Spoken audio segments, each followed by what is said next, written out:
The amber lights of the Golden Lotus cast soft shadows across the packed dining room.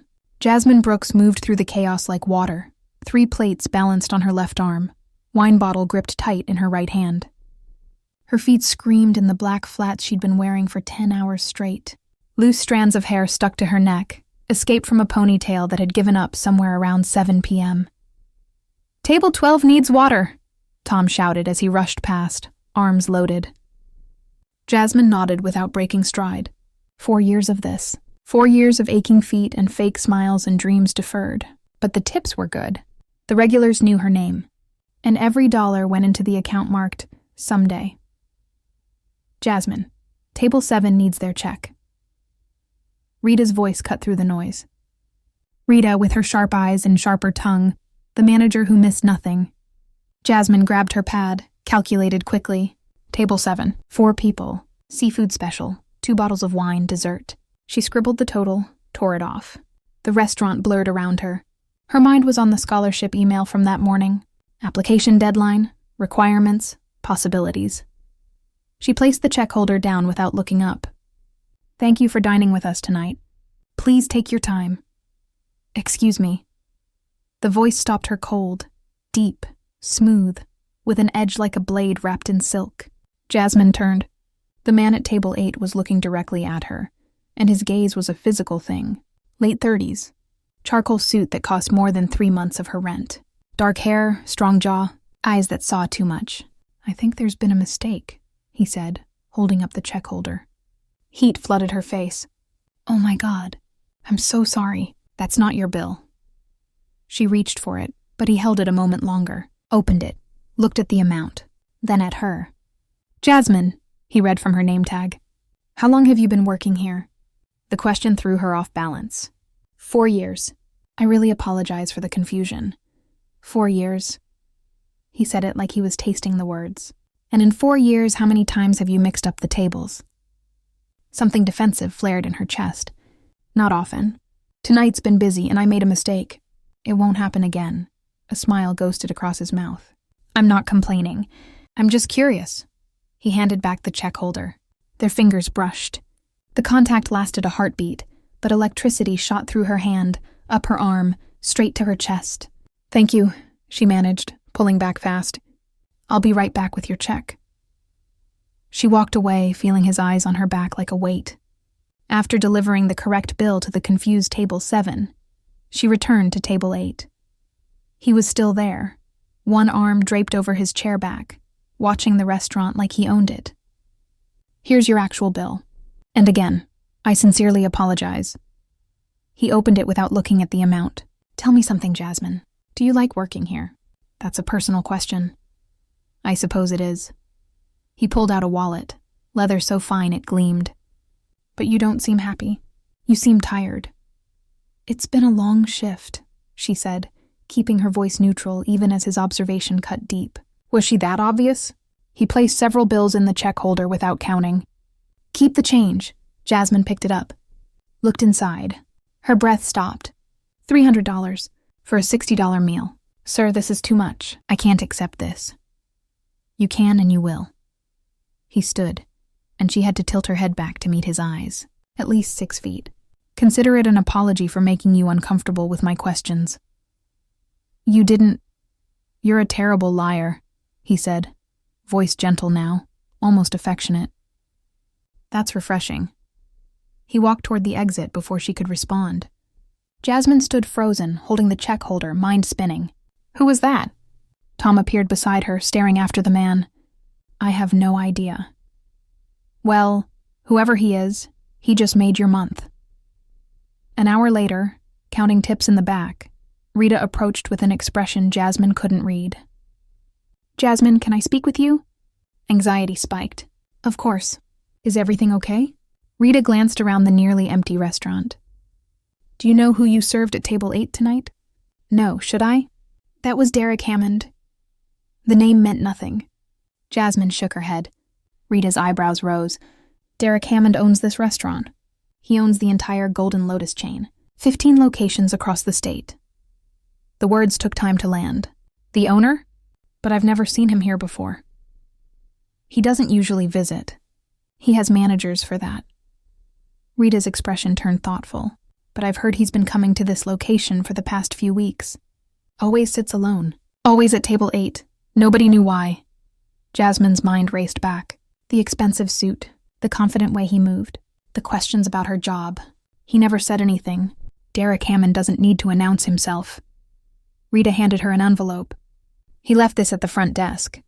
Said to give it to you after your shift. With trembling fingers, Jasmine opened it. Inside was a business card, simple black lettering. Derek Hammond, CEO, Hammond Industries. And on the back, written in bold handwriting, dinner tomorrow. 7 p.m., I'll send a car. Don't say no before you've heard what I have to offer. Jasmine stared at the card until the words blurred. What does it say? Tom asked, trying to peek over her shoulder. She closed her hand around it, heart pounding so hard she could feel it in her throat. I think, she whispered. I just got invited to dinner with a billionaire. The black car arrived at 6:45 p.m., gleaming under the streetlights outside Jasmine's apartment building. She'd changed clothes 5 times, finally settling on a simple navy dress that was nice enough without trying too hard. Her hands shook as she smoothed down the fabric. The driver opened the door without a word.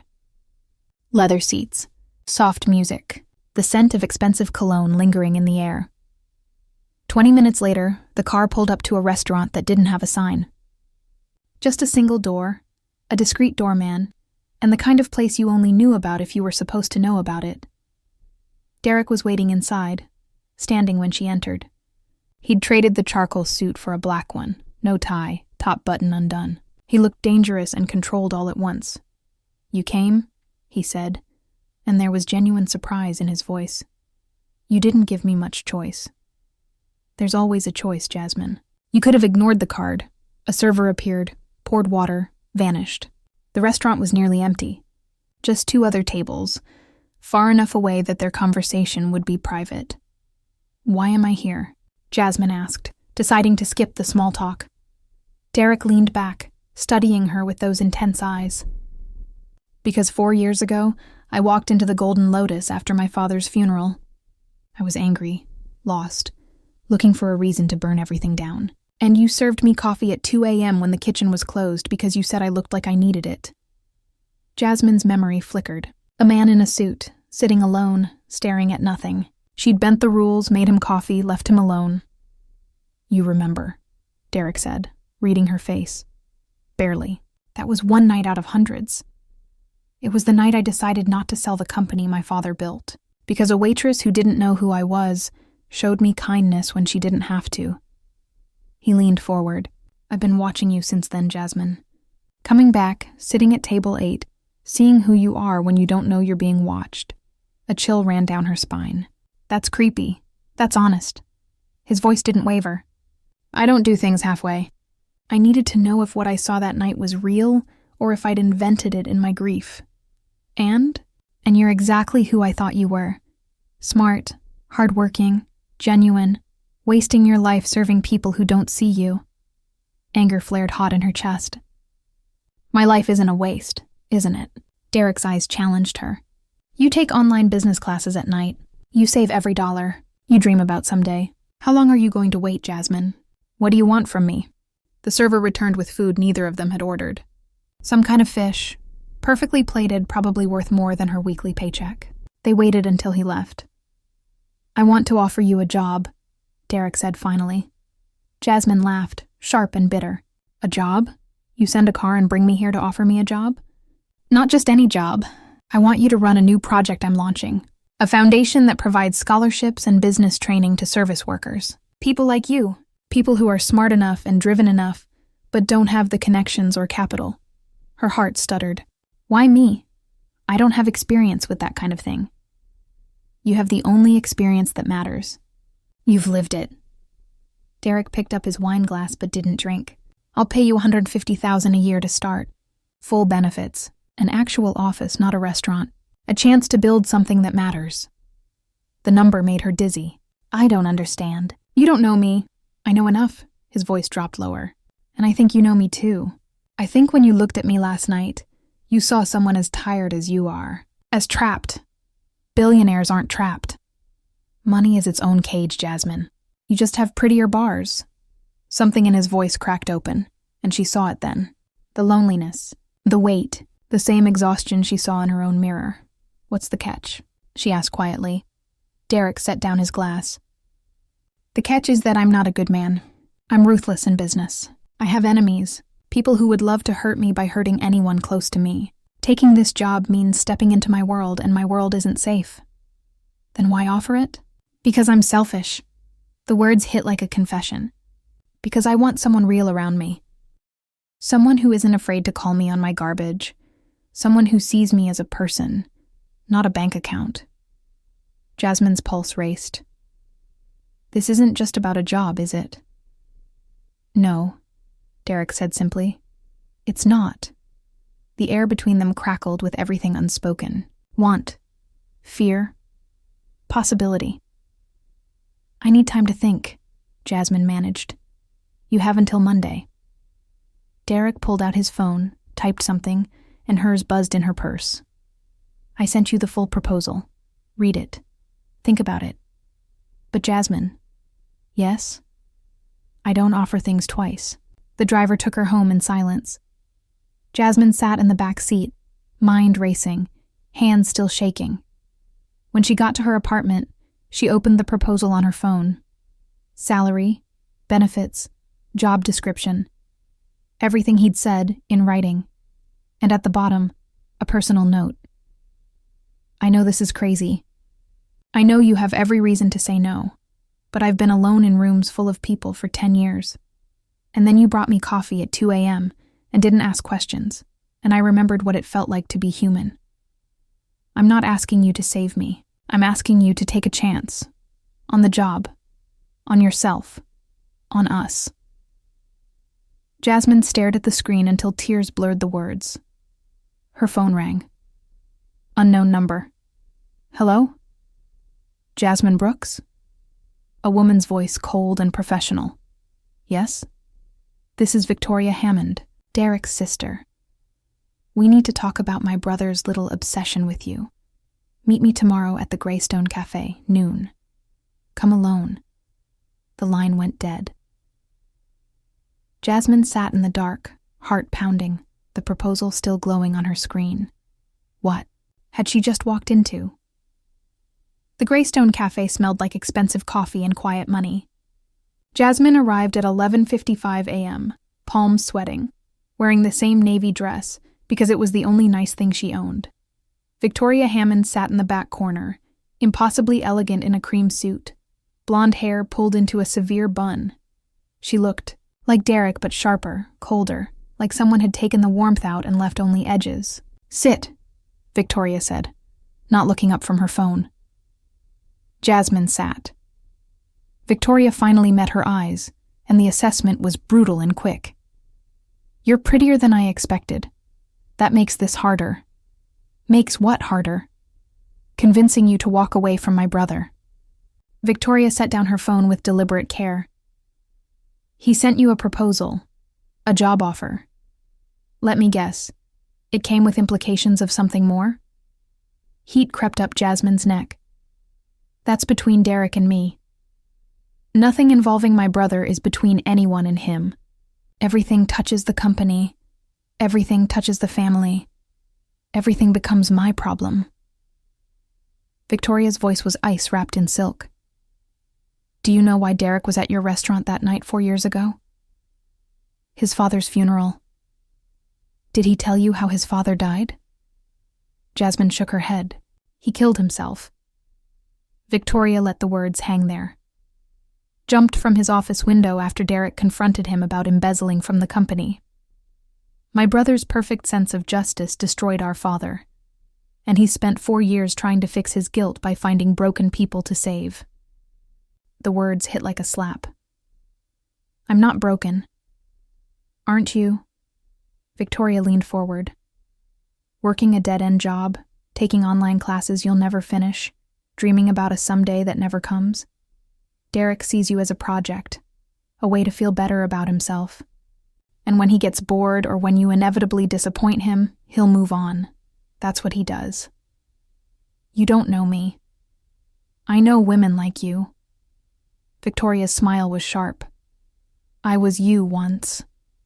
Before I learned that in Derek's world, you're either useful or you're disposable. Right now, you're useful because you make him feel human. But the moment you stop serving that purpose... She didn't finish the sentence. She didn't have to. Why are you telling me this? Jasmine asked, hating how small her voice sounded. Because I'm trying to save you the pain of learning it the hard way. Victoria pulled out a checkbook, wrote something, tore it off. This is $50,000. Take it. Walk away. Forget my brother exists. Jasmine stared at the check. More money than she'd make in 2 years at the restaurant. And if I don't? Then you'll find out exactly how ruthless the Hammond family can be when protecting our interests. Victoria stood, smoothed her suit. Think carefully, Jasmine. Fairy tales don't exist in our world, just casualties. She walked out, leaving the check on the table. Jasmine sat there for 20 minutes, staring at the numbers. $50,000. A way out. A clean break. Her phone buzzed. Derek. Did my sister contact you? Jasmine's fingers hovered over the keyboard. She could lie. She could pretend nothing happened. She did. What did she say? That you're trying to fix your guilt by saving broken people, that I'm a project, that you'll get bored. 3 dots appeared, disappeared, appeared again. Meet me, please. Let me explain. Where? My office. 1 hour. Jasmine left the check on the table and walked out. Derek's office was on the 40th floor of a glass tower downtown, floor-to-ceiling windows overlooking the city, modern furniture that probably cost more than her car, and Derek, standing by the window, looking more tired than she'd ever seen him. You came, he said without turning around. I almost didn't. But you did. He finally faced her. What did Victoria tell you? The truth, apparently, about your father, about why you were at the restaurant that night. Derek's jaw tightened. And you think that changes things? Does it? Jasmine moved closer. Because if she's right, if I'm just a way for you to feel less guilty, then I need to know now. You want the truth? Derek's voice rose. Fine. Yes. My father killed himself because I exposed him. Yes, I've spent 4 years drowning in guilt. Yes, I noticed you that night because you showed me kindness when I felt like a monster. He walked toward her, and the intensity in his eyes made her breath catch. But you're not a project, Jasmine. You're the first real thing I've felt in years. The first person who looks at me and doesn't see a bank account or a scandal or a weapon to use against my family. He stopped inches from her. Victoria told you I get bored. She's right. I've gotten bored with everything in my life except you. How can you say that? You barely know me. I know you work 2 extra shifts every week and give the money to Tom because his daughter needs surgery. I know you help the line cooks with their English homework. I know you've been saving for 4 years, and you're still $3,000 short of the business program you want to enter. His voice dropped. I know because I've been watching. Because I couldn't stop watching. Jasmine's hand shook. That's not normal, Derek. I never said I was normal. He reached up, stopped just short of touching her face. I'm offering you a way out. A real chance. Maybe I'm selfish. Maybe I'm broken. But what we could build together, the foundation, the program, it would change lives, Jasmine, including yours. And what does Victoria get out of me saying no? Derek's expression went dark. Control. My sister wants me focused on the company, nothing else. No distractions, no vulnerabilities. You're both. So this is a power play? Everything with my family is a power play. He finally touched her, fingers brushing her cheek. But this, what I feel when I look at you, that's real. Jasmine closed her eyes, leaning into his touch despite every warning bell in her head. I should walk away.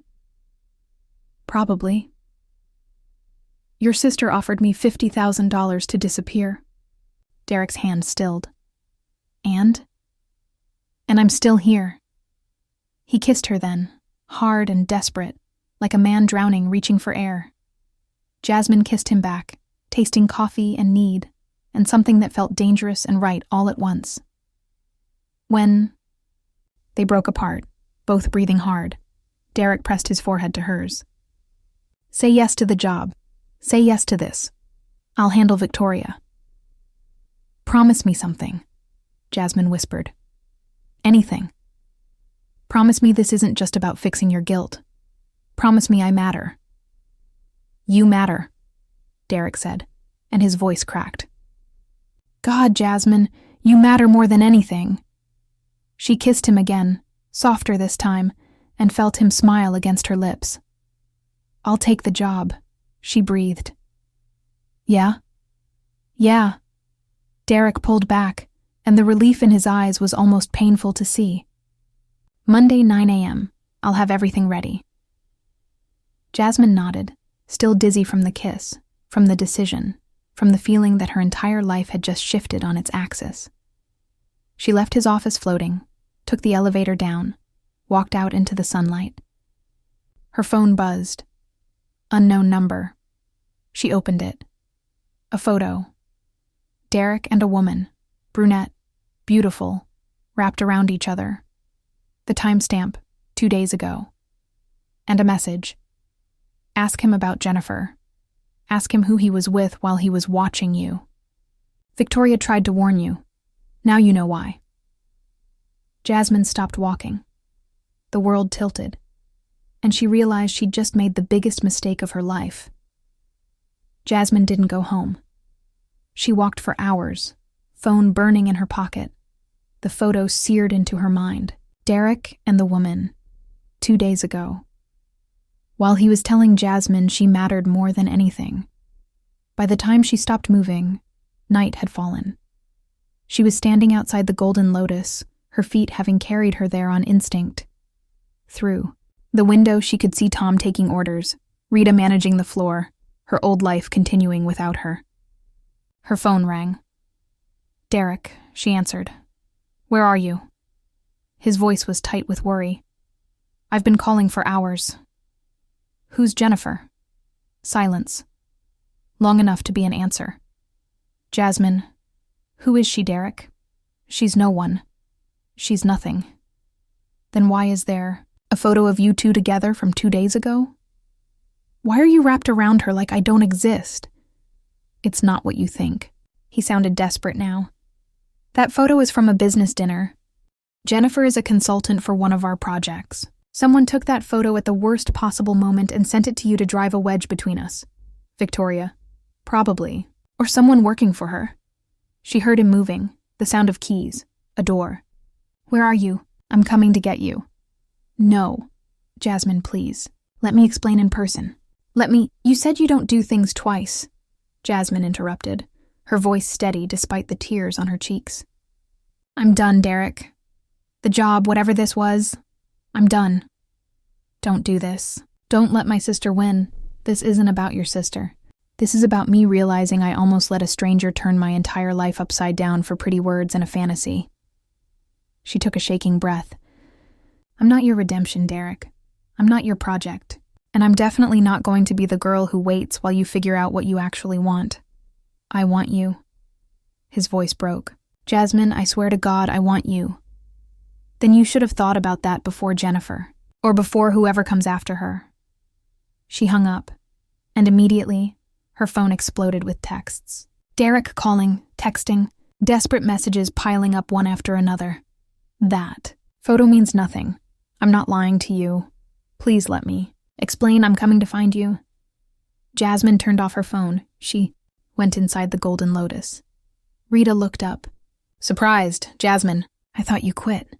I was wrong. The words tasted like defeat. Is my position still open? Rita's expression softened with something that looked like pity. Always. The next 3 days were a blur. Jasmine worked double shifts, ignored Derek's attempts to contact her, avoided Rita's concerned glances. Tom asked questions, but she shut him down. She moved through her old life like a ghost, serving tables, smiling at customers, pretending her heart wasn't a shattered thing in her chest.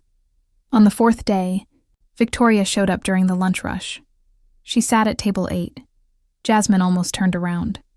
Almost sent Tom to cover it, but something stubborn and angry made her walk over. "Come to gloat?" Jasmine asked, not bothering with pleasantries. Victoria looked different. Tired. Almost human. "I came to apologize. For what?" "You were right. I was cruel." Victoria gestured to the seat across from her. "Please, sit. I'm working." Rita already approved it. "Sit." Jasmine sat, wary. Victoria ordered coffee, waited until the server left. "The photo I sent you was real, but the context was a lie. Jennifer is a consultant, and that moment was her trying to proposition my brother. He turned her down, walked away. But I made sure someone captured it before he did." Jasmine's stomach dropped. "Why are you telling me this?" "Because watching my brother fall apart for 4 days has been worse than I expected." Victoria's voice was quiet. "And because I realized something. You're not like the others. The women who've circled Derek for his money, his power. You actually walked away when you thought he'd hurt you. You chose yourself, so this was all a test. This was me being a terrible sister." Victoria met her eyes. "Derek is a lot of things. Intense, obsessive, sometimes reckless. But he's not a liar. When he told you that you matter, he meant it. And when he offered you that job, he meant that too. Then why sabotage it? Because I've spent 10 years watching my brother destroy himself with guilt over our father. I thought if I could control who he let in, I could protect him. But I was wrong."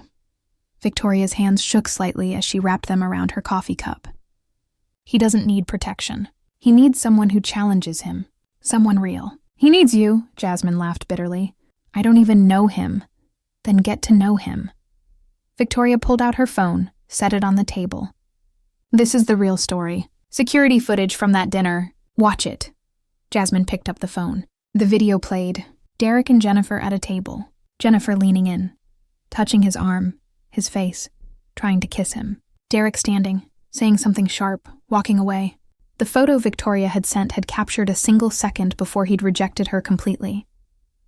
Tears burned Jasmine's eyes. "Why show me this now?" "Because Derek won't fight for you if he thinks you don't want him. He spent 4 years believing he destroys everything he touches. So if you want him, if you want that job, that life, you have to be the one to go to him. You have to prove he's worth fighting for. And if I don't?" Victoria stood, dropped money on the table. "Then my brother will spend the rest of his life alone, and you'll spend yours wondering what if. Your choice, Jasmine, but make it fast. He's planning to sell the company and leave the country tomorrow." "What?"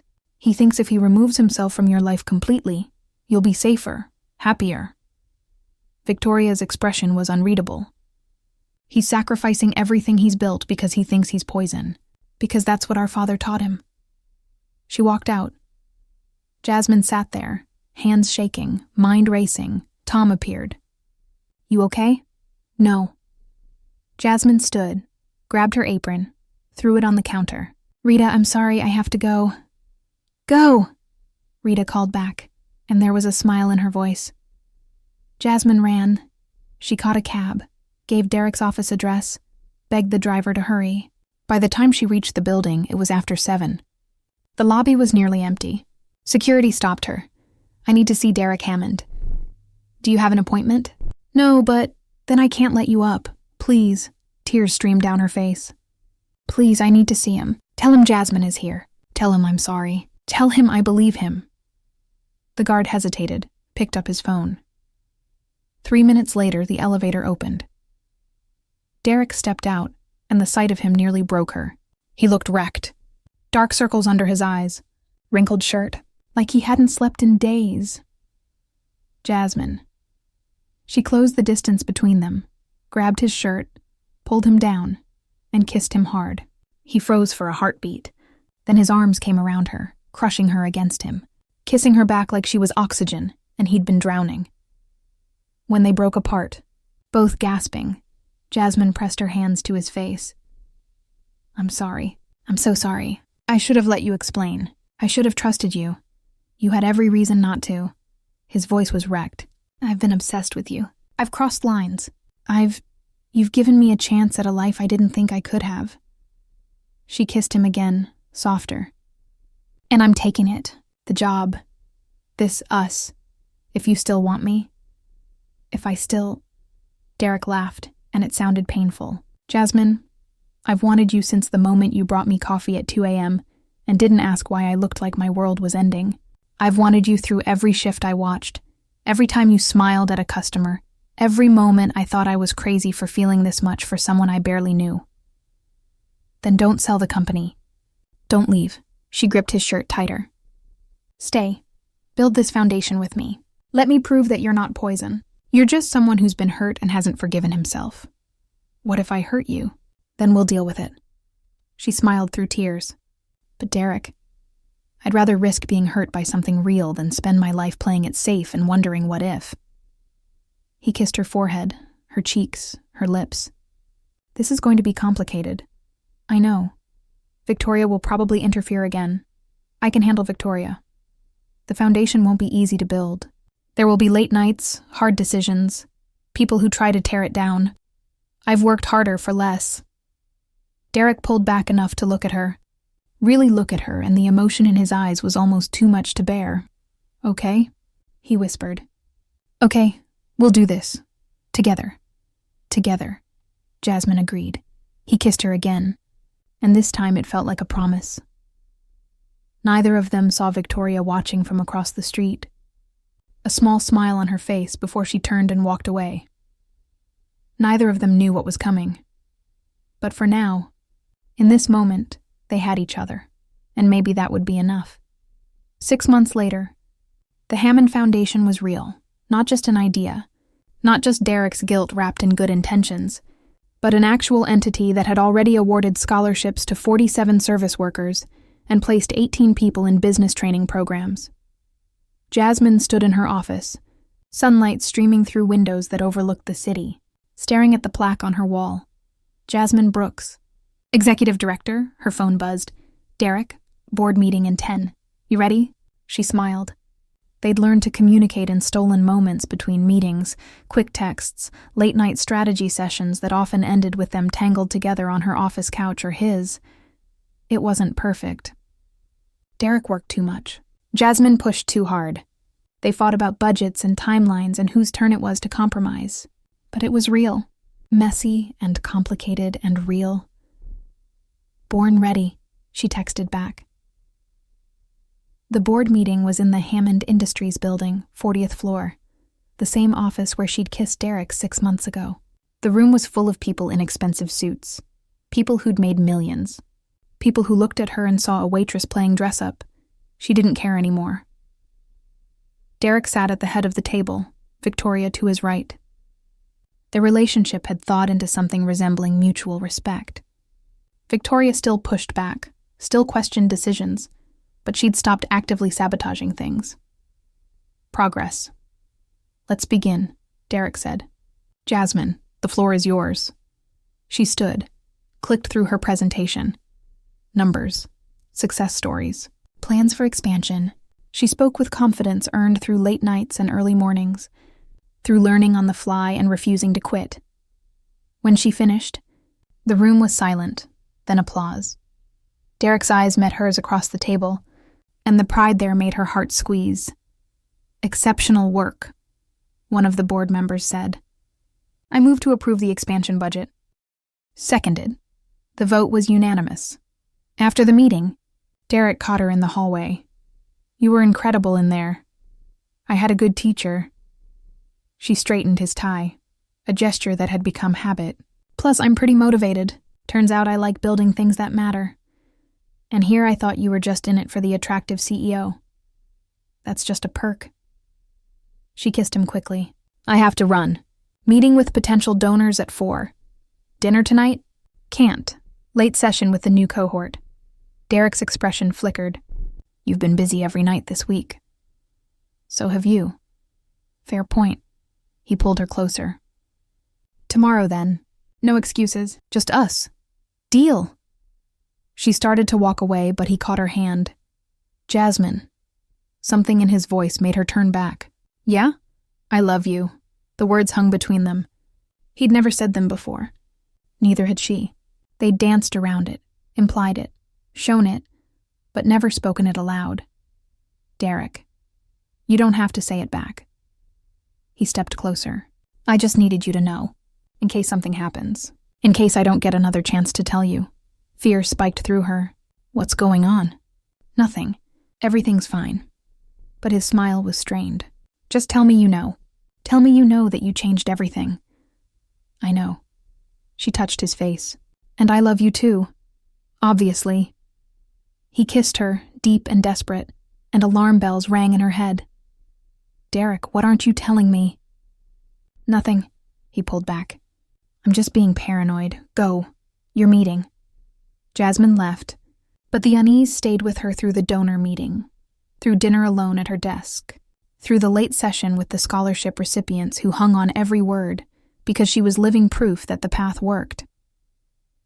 It was past midnight when she left the office. The building was empty, her footsteps echoing in the parking garage. She was halfway to her car when she heard it. Jasmine Brooks. She turned. A man stepped out of the shadows, well-dressed, familiar somehow, but she couldn't place him. Can I help you? You can stop what you're doing. He moved closer and she instinctively stepped back. The foundation.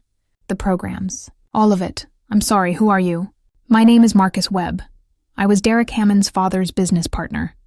The one who went to prison while Hammond killed himself and Derek inherited everything.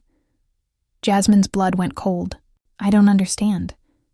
Your boyfriend didn't just expose his father. He made a deal. He buried evidence that would have implicated him in exchange for me taking the fall. Marcus's smile was sharp.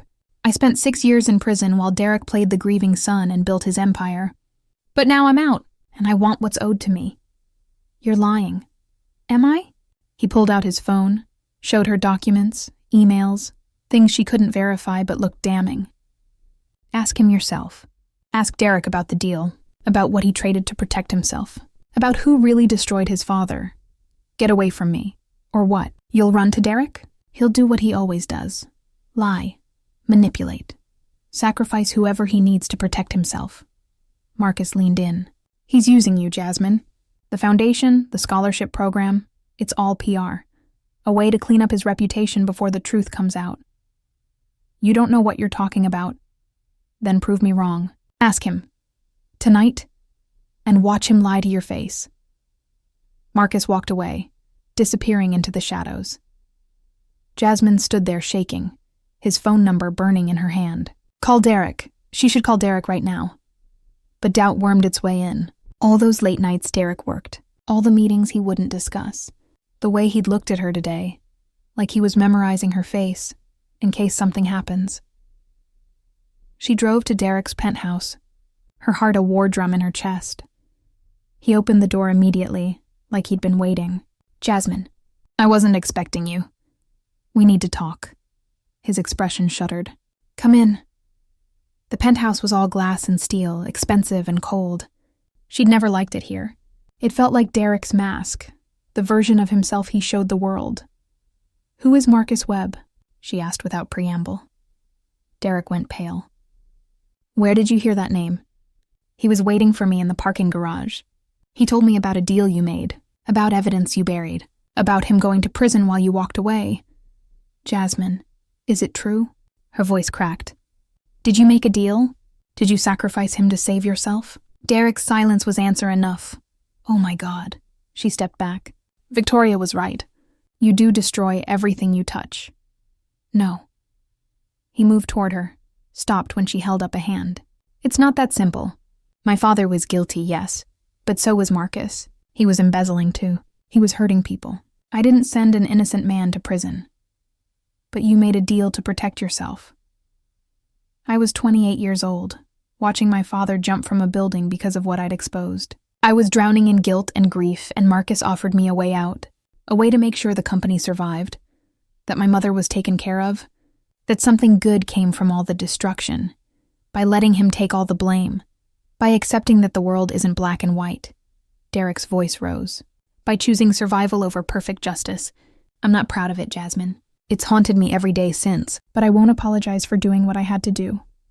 What about the foundation? Is Marcus right? Is it just PR? No, the word was fierce. The foundation is real. What we've built is real. What I feel for you is real. How do I know that?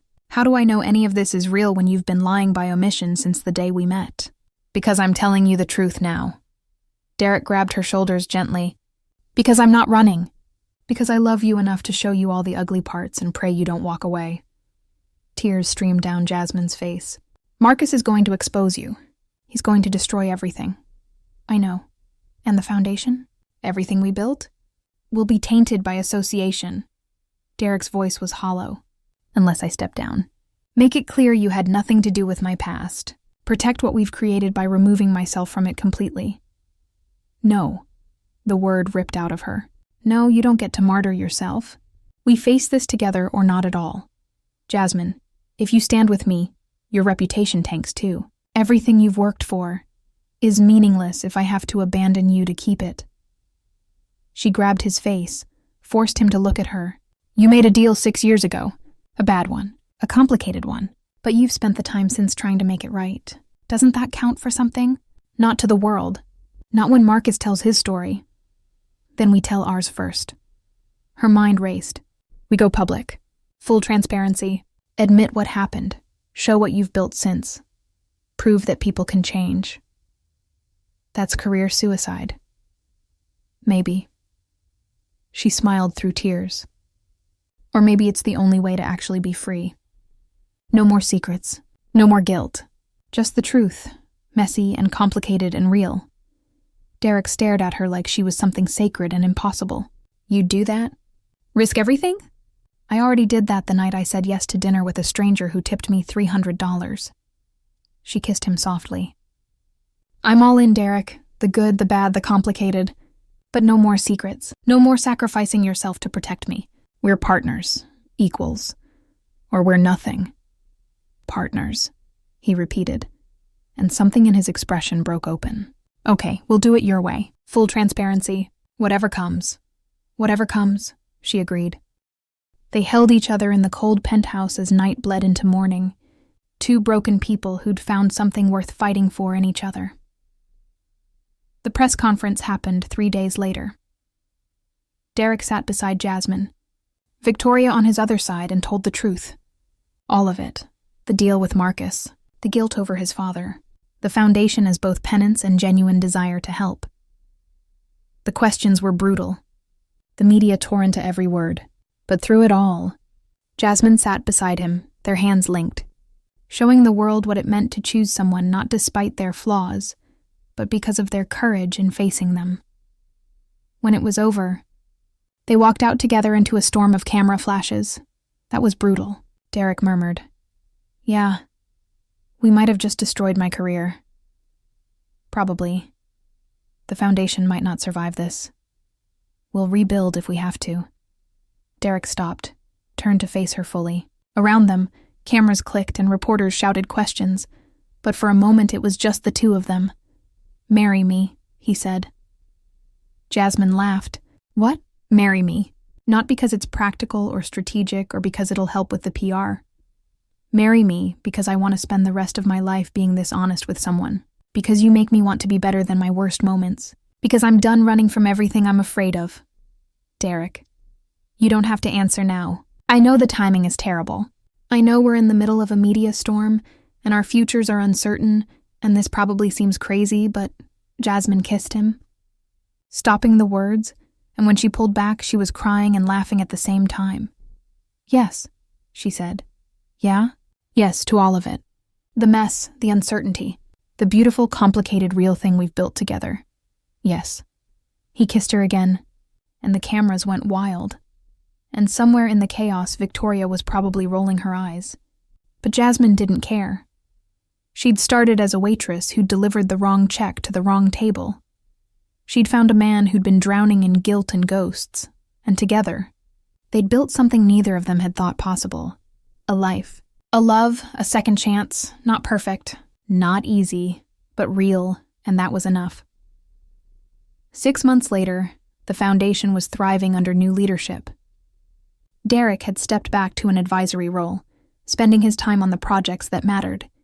the work that healed rather than performed.